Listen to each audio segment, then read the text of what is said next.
Today we're going to dive into the incredible life of a man who was born a prince, but gave up literally everything to stare suffering right in the face. It's a journey about how he transformed himself, and in doing so, ended up transforming the world.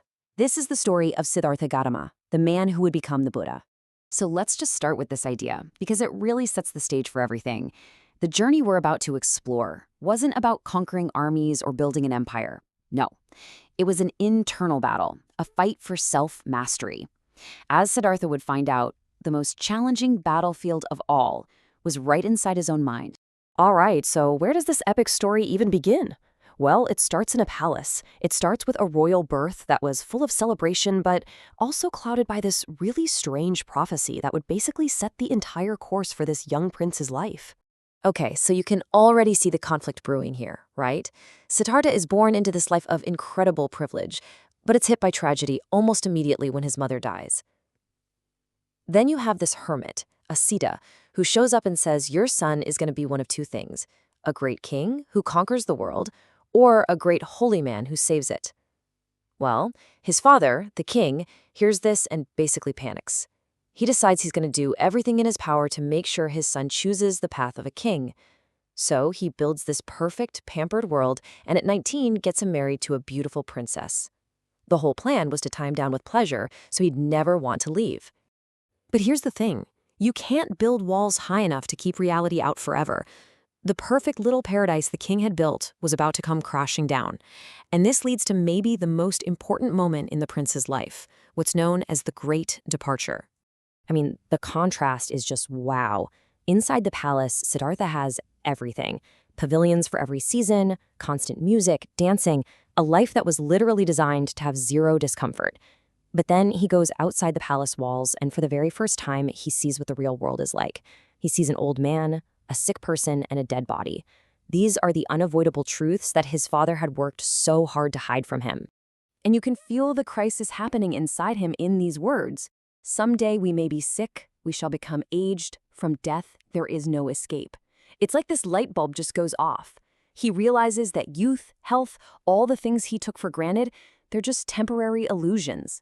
And once you see that, how can the parties and the music in the palace mean anything at all? This question just consumed him. So it all comes to a head when he's 29 years old. And get this, it's right after his son Rahula is born. The arrival of this new life just seems to make the whole cycle of life and death feel so much more real.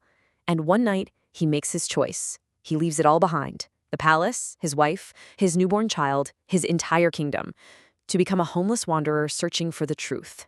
But leaving the palace, that wasn't the end of the struggle. Oh no, that was just the beginning of a whole new kind of battle.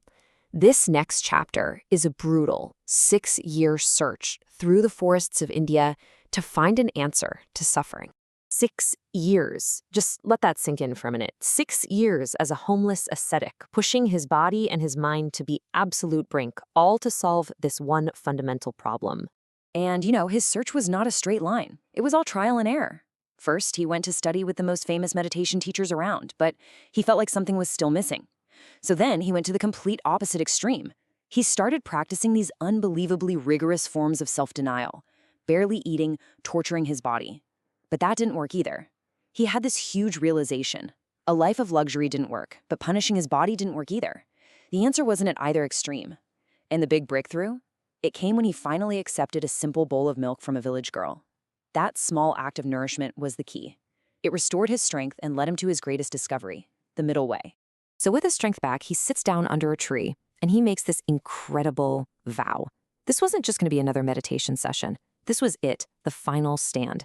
He was basically saying, I will sit here until I figure this out, or I will die trying. And then it happened. At 35 years old, after a long night of wrestling with his own mind, his own fears and desires, everything became clear. Just as the morning star rose, the struggle ended. He had found it, the way. In that moment, Prince Siddhartha was gone, and in his place was the Buddha, the enlightened one. But here's the thing about discovering a truth that profound: you can't just keep it to yourself. His personal quest was over, but a new mission was just beginning: to share what he'd found with anyone and everyone who was willing to listen. For the next 45 years, the Buddha just walked. He walked all across India, teaching his path to everyone, from kings and queens to servants and outcasts. He didn't care who you were. His message was for everybody. And then, at 80 years old, as he lay dying, he gave his followers these last instructions. And what's so amazing here is the huge emphasis on self-reliance. He's not saying worship me, he's saying make of yourself a light, rely on yourself. He made it clear that the ultimate teacher wasn't him, it was the Dharma, the truth, and that truth would exist forever for anyone who wanted to find it. So at the end of the day, the Buddha's story is about one thing: confronting reality. He looked straight at all the stuff we spend our lives trying to ignore: sickness, aging, death, and he found freedom, not by running away, but by understanding. And it leaves us with a pretty big question, doesn't it? In our own lives, with all our distractions, what truths are we avoiding in our search for a